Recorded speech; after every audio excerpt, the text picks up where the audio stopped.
is a 20-minute class, quite strong on the legs. For me, it's a Monday here, and I often start my week with a fairly strong practice, and then taper my practices as I go through the week, especially if I'm working lots. If you're doing this on any other day, it's still fine to do. Just know that there is a little bit of challenge in here, as I find with most classes. I'm challenged in one way or another. So do what you can, leave out whatever you want to leave out. It's 20 minutes, so it's not going to be holding you accountable for too long. Let's begin. I'm going to start today in a downward dog. As with these shorter classes, if you want to warm up a little more, feel free, but I'm going to start in downward facing dog and give my body a chance to settle. And just pedaling through the feet, bending the knees, pressing back so my shoulders get this opportunity to open, because often what happens is we tend to plonk forward and push all the weight down into the shoulders. And this doesn't really do much good for your wrists either, because your wrists get really taxed, a lot of weight forward. So by bending the knees, pushing back, letting the shoulders really, really stretch, the arms as strong and as straight as you can. Take a deep breath in and steady breath out. Right leg lifts, hip stays nice and flat. Bend the standing leg and then try and squeeze that right leg a little high using the glute. Press it as high as you can, then bend the knee, open up the hip and start to straighten that standing leg, maybe even pressing the heel down.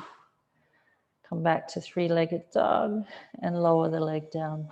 Same on the left side. Lift the leg, bend the knee that you're standing on, and then squeeze. Get the glute to lift. Keep the hip nice and flat to begin. Then bend the knee. Take the foot over to the right, and the knee lifts as high as you can. Then begin to straighten that right leg. And we come back three-legged dog first before we lower. Now another little breath or two here. Bend the knees, look forward. Step to the front. Feet hip width apart, half lift. Fold. Wiggle through the spine a little before coming up to stand. Roll the shoulders open. Reach tall, bring the feet together. And exhale, fold. Half lift, inhale, step back, high plank.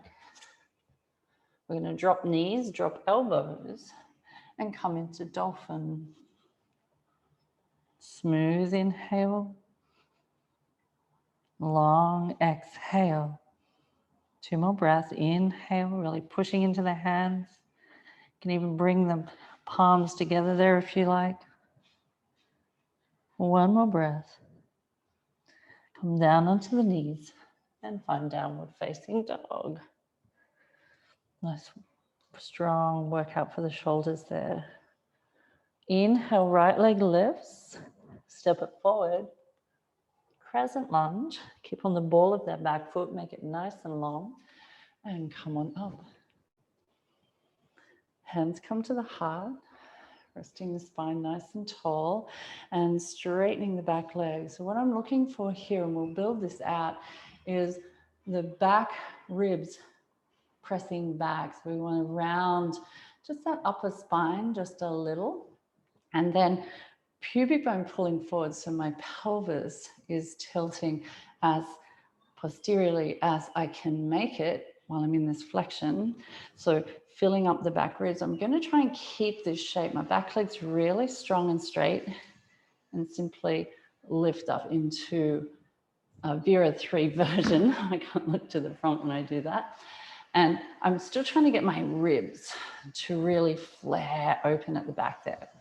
Deep breath in. Pull the shoulders down, then let's land. And again, just check that shape is there because we're building this for something bigger. Take a breath, lift the arms, Open out, warrior two. Breath in. Breath out, hands to the mat. Come into a flow. So you can choose to drop knees here. Upward facing. Downward facing. Smooth breath in. Steady breath out. Left leg lifts. Step it forward. Crescent lunge. Inhale. Hands to the heart. And again, we try and create that shape where we're scalloping the pubic bone up towards the sternum, getting this shorter breadbasket, and the back ribs are flaring. And so we're over exaggerating this shape just a little. The back leg is strong, and we step forward and up. It's a bit of a wobble.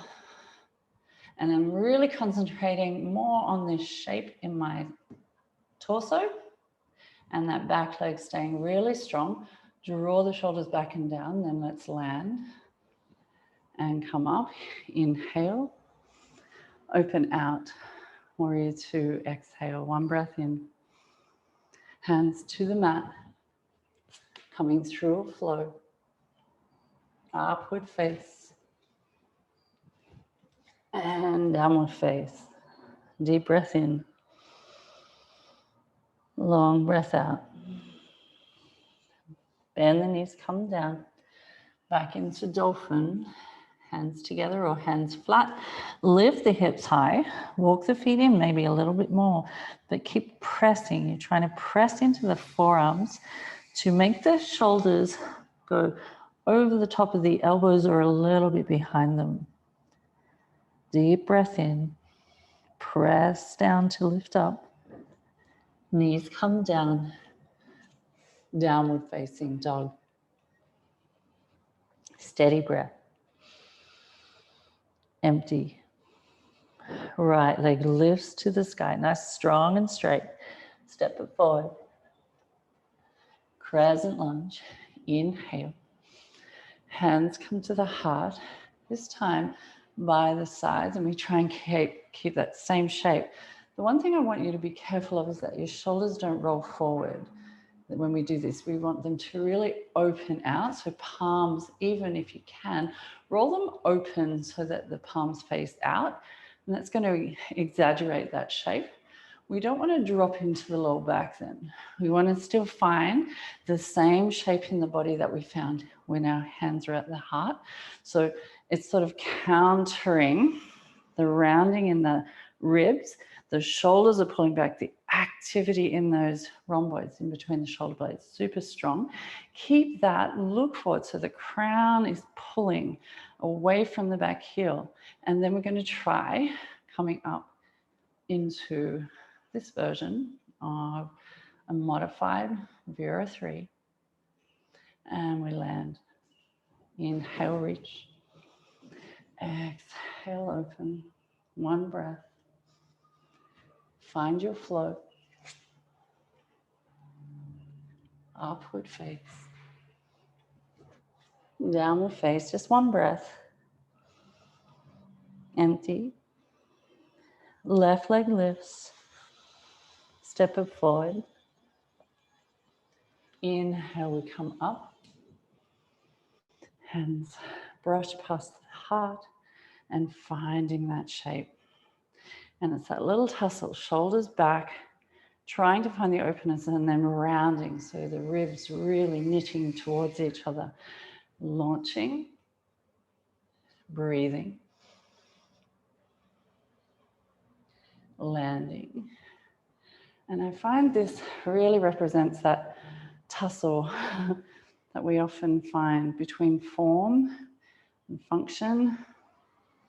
Hands to the mat, come through your flow.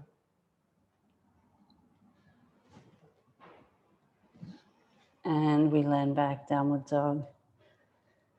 Smooth breath in, steady breath out. Bend the knees, come down. Dolphin once more.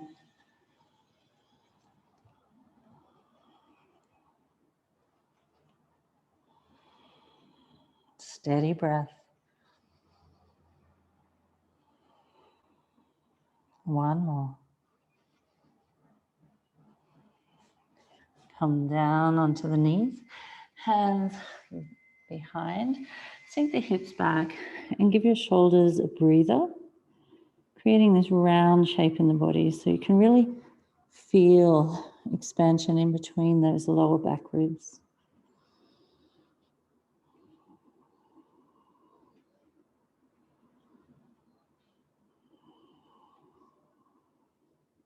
One more breath. And then let's come into our downward dog again. So it's going to feel a whole lot different to that first one we did. Stretching it nice, steady, and even. Roll forward into a high plank. And back to downward dog. And just getting that movement in the shoulders, roll forward. Try to find that slightly rounded spine so your hips are nice and high. And then we're going to drop into the shoulders and then press and drop and press. So you're not letting the body move, it's just your shoulders. So we're getting this movement in and around the shoulders. And you can do this on your knees, giving little push-ups to the shoulders. Then drop the knees, come back and stretch the arms back behind you again. Nice, relaxed. And coming up onto a seat. So give the shoulders a nice little bit of love there. Rolling them back and forward. And then sitting comfortably, we're going to stretch out the left hand and take it across the body. You can capture just above the elbow with the other arm. So let it cross directly over the body and then draw that shoulder in and down. You get this beautiful stretch through the tricep and the top of the shoulder. And release. We're going to do the same on the other side. Cross the body, capture it, and draw down.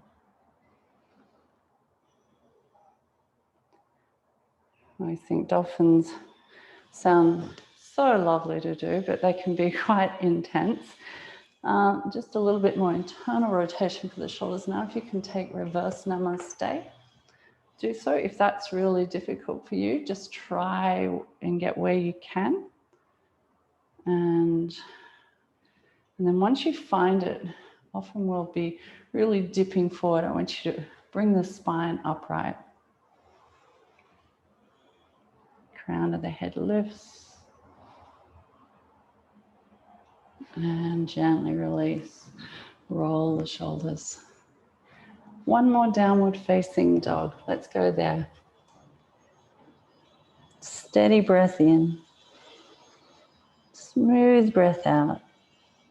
Bend the knees, look forward. We're going to just sort of sit through our feet, our hands. Coming to a seat, reaching tall. Settle into a fold for 3 breaths, just stretching the backs of the legs. Draw the shoulders down the spine. 2 more. So you're really looking at stretching here gently. We haven't done a lot of work on the hamstrings. And rolling up. Shoulders release as often as you can. Just give yourself that kindness. We're going to roll to the floor. Moving any ponytails. Just press into the back of the head and lift your shoulder blades beneath you. Then take the arms into cactus arms. We're going to bend the knees, take the feet out to the side. I'm just lifting my pelvis so that I can lay the lower back on the mat and then settling my spine nice and long. Keeping the elbows fanned out like this, palms facing up. Just let yourself settle. And when you're ready, roll the knees over towards the right. Leave the shoulders on the ground. There's a real temptation to just roll with it. Knees don't have to touch the floor at all. And you can capture that knee, give it a nice stretch right through the quads and the hip flexor. And if it feels really nice for you, just give the head a very gentle roll from side to side. I'm going to let that foot drop off, come over the other way. Either capture the knee or not. And again, check the shoulders are really relaxed. A lot of us carry heaps of tension in our shoulders without realizing. So spending 20 minutes just honoring the shoulders. Come back. Bring one knee in at a time, give it a hug. And then the other one, and just little circles. Stretch the feet out. Legs nice and long. Again, check the shoulder blades are beneath you. And you might want to pause your practice here and go into another class, or simply stay in this little mini Shavasana, letting your shoulders feel really heavy, and just imagining, if you will, just lots of blood flow coming up in and around the shoulders, and your shoulders relaxing into the mat. Thank you for practicing yoga with